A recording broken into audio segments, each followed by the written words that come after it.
السلام عليكم، ازيكم عاملين ايه؟ يا رب تكونوا بألف خير. النهارده انا حبيت كده اوريكم جزء صغير من اسماعيليه. زي ما حبايبي طلبوا مني ان انا اوريهم جزء صغير من مدينه الاسماعيليه. فاحنا دلوقتي فين؟ احنا يعني فين؟ في طريق نمره 6. تمام. انا ده جزء صغير هوريكم، وبعدين هرجع تاني في نفس المكان اوريه لكم بشكل تاني. بس انا وانا كده راكبه العربيه فقلت اوريكم كده ايه جزء صغير من طريق نمره 6 لغايه ما ايه اشوف مكان فيه خضره وورد وحاجات حلوه كده، عشان ايه اوريكم اسماعيليه على الطبيعه ان شاء الله. بصوا دوت فندق، لا هو مش ظاهر، هو ده اسمه فندق توليب. تمام. انا هوريه لكم برده قدامكم شويه، هقرب الكاميرا قدامكم شويه، بس احنا بما اننا ماشيين كده قلت اصور جزء صغير واحنا ماشيين كده عشان تتبسطوا معانا في الجوله دي زي ما انتوا طلبتوا ان انتوا عايزين تشوفوا اسماعيليه.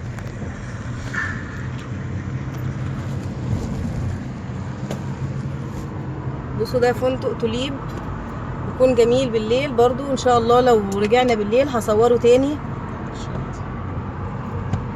واللي قدامنا البعيد دوت اللي هو بقرب مننا ده زي ما انتوا شايفينه كده، ده مبنى اسمه مبنى الارشاد. طبعا كل حبايبنا في اسماعيليه عارفينه، اللي ما يعرفوش احنا بنقول لكم تاني ده اسمه مبنى الارشاد. بصوا هي الكاميرا بتقرب كده، وبرضو هرجع اوريكم تاني. انا بوريكم حاجات كده بسيطه بس لغايه ما ايه نرجع نوريكم كل حاجه على الطبيعه. بصوا ده مبنى الارشاد يا جماعه، شايفين الكاميرا بتقرب زي ما احنا ماشيين كده اهو. مبنى الارشاد اختفى، مبنى الارشاد ظهر، مبنى الارشاد.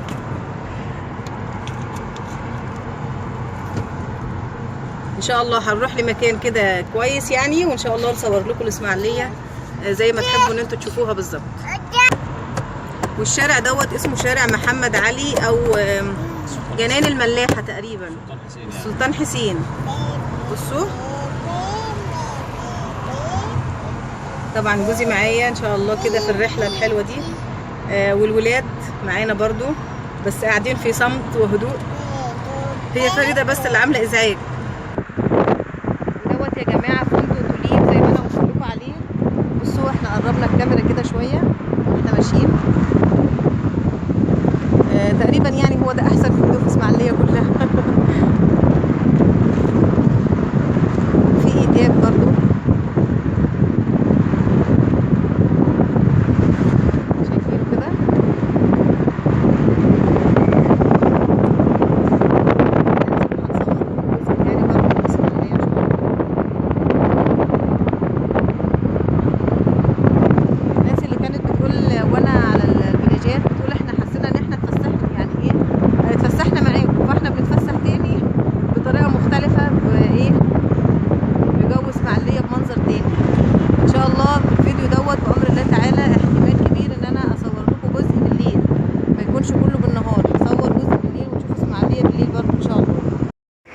بقى دوت مكان اللي موجود فيه الفيلل بتاعت يعني كل المكان الفيلا اللي موجوده في اسماعيليه هي موجوده في المكان دوت. بصوا كل فيلا مختصه بحالها، وايه فيها الخضره بتاعتها والشجر وكل فيلا. بصوا البوابات هتلاقوا زي ما احنا ماشيين كده، بصوا كل فيلا ليها بوابه. والمكان دوت اسمه حي الفرنساوي طبعا جوزي بيوريني. ماشي.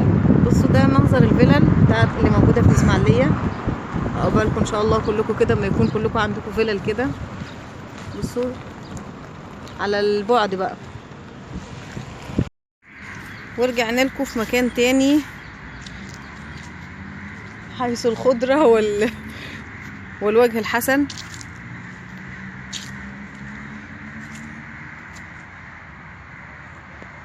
بصوا احنا طبعا ايه بالنهار دلوقتي ان شاء الله هنصور لكم جزء تاني بالليل.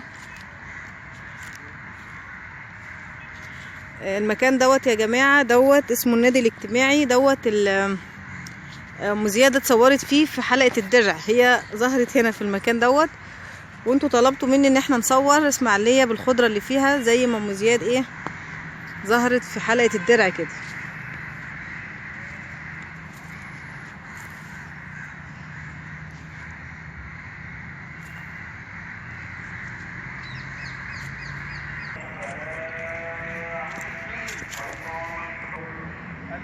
زي ما انتوا شايفين كده بصوا دي الارض اللي احنا ان شاء الله هنقعد عليها شويه، هنفرش دلوقتي ونقعد هنا في المكان دوت. بصوا انا هصور لكم من على بعد كده.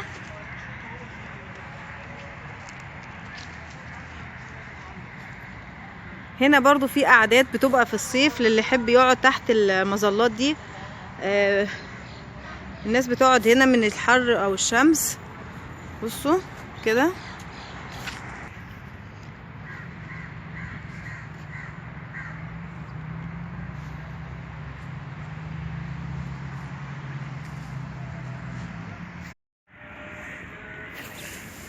وده منظر تاني من شكل الخضرة يا جماعة. بصوا انا صراحة عجبني وانا ماشية كده،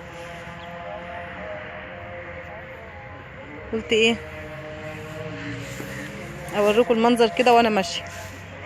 النفق بتاع الممر يا جماعة. بصوا احنا كده ايه هننزل تحت النفق علشان نعدي الناحية التانية. انا بوريكم ايه، معلش هو جزء صغير بس عشان الفيديو ما يطولش برضو معاكم. بصوا هو النفق مش كبير، النفق بتاعنا صغنن حلو على قدنا كده. وده بقى اسمه ايه، شارع شبين الكوم عند الاستاد. احنا دلوقتي داخلين على الاستاد وبرضه هوريكم استاد اسماعيليه.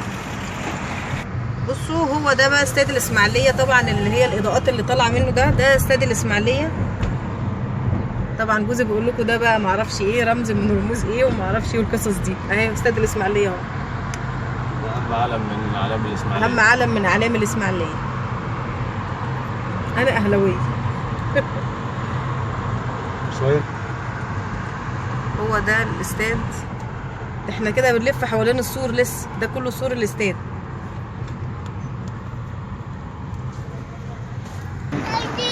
طبعا دي مدرسة ولادي ايام ما كانوا لسه في الابتدائية، مدرسة عاطف بركات الابتدائية، هي دي مدرستهم.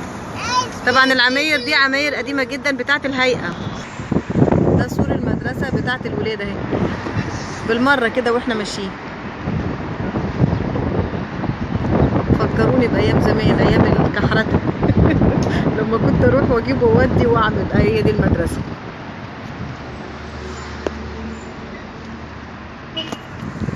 طبعا دي متهيالي على ما اتذكر دي اكبر كنيسه في اسماعيليه. الكنيسه دي بتتبني من زمان جدا. وده بقى الشوارع الاسماعيليه بقى، يعني الحواري والحاجات الشعبيه، يعني الاماكن العاديه اللي احنا كلنا عايشين فيها. ماشي دلوقتي بقى ان شاء الله كده ايه، نسيبكم كده شويه لغايه ما نشوف مكان نقعد فيه، وان شاء الله لو في فرصه بالليل كده هصور لكم برضه المكان.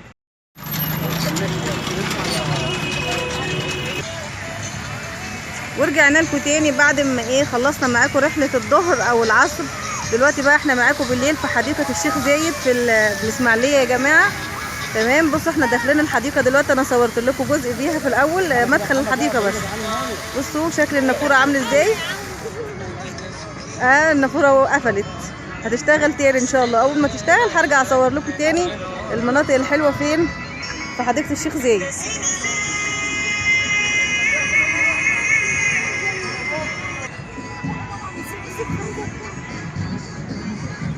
احنا اهو داخلين زي ما انتم شايفين كده. طبعا يلا يا ديدا.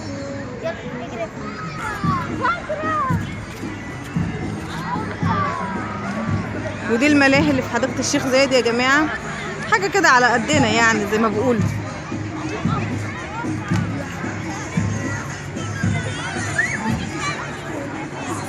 هنقعد شوية نريح بس. فريدة بنت عدت قدام الكاميرا.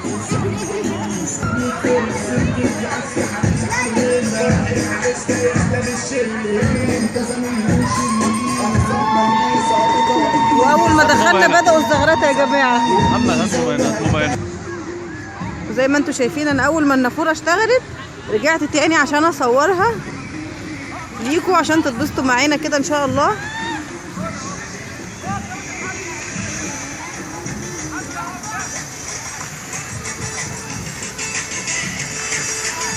بصوا منظر النافورة عامل ازاي جميل. هي مش يعني عادية بس حلوة يعني. يا رب تعجبكم كده ان شاء الله.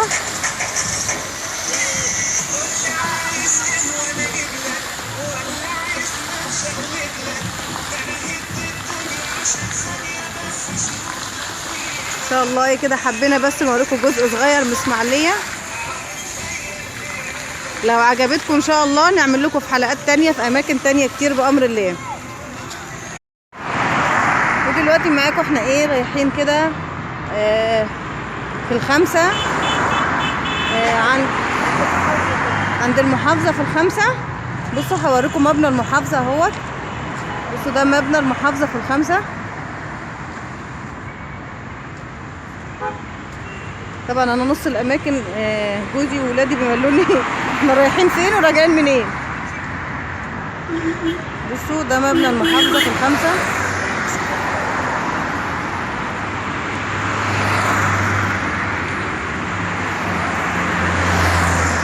يا رب تعجبكم كده بس. اهي محافظة الاسماعيلية، ده مبنى المحافظة يا جماعة. حضراتكم اللي شايف ده حتة تانية الناس بتقعد فيها، يعني للأطفال بتبقى صراحة عليها يعني زي سور خفيف كده علشان ايه الأهالي يخلي بالهم من عيالهم. فدي ايه حاجات كده ايه للأطفال بس بيقعدوا فيها كده بس طبعا كل الناس بتتجه الناحية التانية في حديقة الشيخ زايد علشان فيها ملاهي، فيها مناظر حلوة يعني. ملاهي بتقول لكم فيها مناظر حلوة مش ملاهي بس.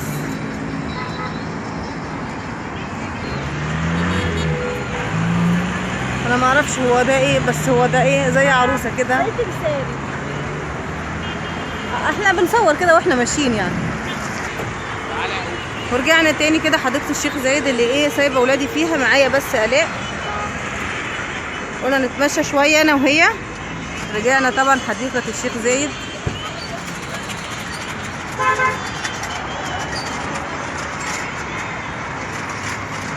معلش يا جماعه احنا هنستاذنكم شويه بس لغايه ما ايه ناكل الفشار ونشرب الحاجه السخنه اللي احنا طلبناها. ده كوفي ميكس ده ولا ايه؟ كوفي ميكس ماشي. هنستاذنكم 5 دقايق ونرجع لكم تاني. ودلوقتي بصوا احنا خلاص كده ايه قربنا نسيب حديقة الشيخ زايد ونمشي ان شاء الله عشان نروح. بصوا المكان فضى علينا خالص ما بقاش غيرنا تقريبا يعني. فان شاء الله كده ايه ان شاء الله نروح. واذا عرفت برضه اصور لكم حاجة كده واحنا ايه مروحين نصور لكم. احنا دلوقتي قاعدين فين؟ بنلاعب فريدة بنتي.